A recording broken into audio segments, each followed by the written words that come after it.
Assalamualaikum warahmatullahi wabarakatuh dan salam madani. Melati kuntum tumbuh melata, saya merbah di pohon cemara. Assalamualaikum pembuka bicara, saya Adina Raudah ingin bicara. Nama diberi Adina Raudah, berumur 12 tahun dan selaku anak didik SK Jalan Residensi berkod PBB 1030. Pada masa lapang, saya gemar menghabiskan masa dengan membaca dan berkongsi idea. Pada hari ini, saya begitu teruja dan bersyukur untuk berkongsi tentang sebuah buku yang pernah saya baca, iaitu Surat Cinta dari Tuhan.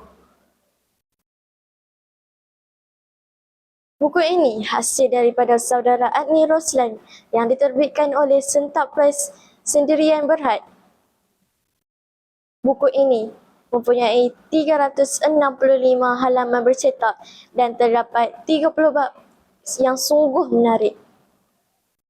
Terkandungnya 30 juzuk di dalam Al-Quran, kitab suci buat umat Islam. Ia juga karya yang dijadikan sebagai panduan hidup dari bab-bab dalam Al-Quran yang menyentuh jiwa dan santai. Kita perlu memahami intipati Al-Quran untuk memahami juzuk dengan mudah dan senang diamal. Saya cukup terpana dengan juzuk 13 berkaitan isi tersurat, iaitu mudah memaafkan, yang menegaskan bahawa kesabaran, keyakinan dan kemaafan kepada Allah akan membawa kita ke penghujung yang indah. Seterusnya, ketenangan hati yang menjelaskan bahawa mereka yang beriman dan berzikir kepada Allah akan merasakan kelapangan jiwa, berbeza dengan yang jauh daripadanya. Selain itu, hati orang yang degil menyatakan bahawa orang yang itu tidak akan menerima kebenaran walau diberi bukti yang besar.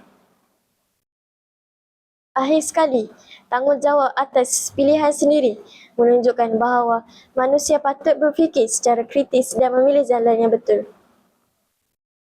Namun, betapa ramai yang tidak berusaha untuk membaca, apatah lagi memahami serta mengamalkannya. Pembaca boleh menyelami makna setiap bahagian dengan penuh rasa kasih dan harapan terhadap Allah yang Esa. Ia bukan sekadar himpunan tafsiran biasa, tetapi terdapat banyak panduan dan harapan yang dapat dirujuk dari buku ini. Kawan-kawan, pengajaran yang terdapat dari buku ini adalah sentiasa jauhi syirik, berakhlak mulia, jaga ibadah dan menuntut setiap manusia berlaku adil tanpa mengira pangkat dan darjat. Sekian dahulu dari saya yang kredit ini. Terima kasih mendengar bicara.